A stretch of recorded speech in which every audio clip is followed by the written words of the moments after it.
there is one, it's not exactly a happy ending, but it is, there's one character, his name is Gabe, and Gabe starts out a lot like I did 10 years ago, absolutely convinced and confident in what God is doing in his life, and then all these terrible things happen, and then in the end, he has this moment of absolute breakdown, and he actually runs his car into a truck, and then he sits there, and he gives up his faith completely, and then in this moment of stillness on the side of the hill, he does have, I guess, that kind of moment, and that is maybe where I do think there is sort of a happy ending to the book. In that moment, he does have this sense of God's presence. He doesn't understand it. He doesn't try to understand it. He doesn't try to put his will on what he expects God to be. He just sits there, and kind of the idea, he sits there for hours, and he just receives this moment of this grace, this moment of closeness with God.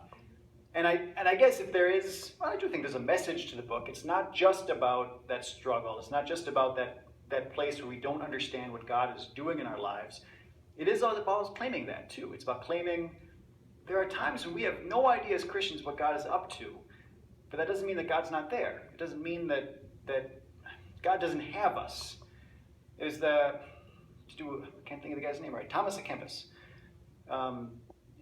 It's not really coming to me either, but the idea just is that when you think God is farthest from you, that is when he is closest.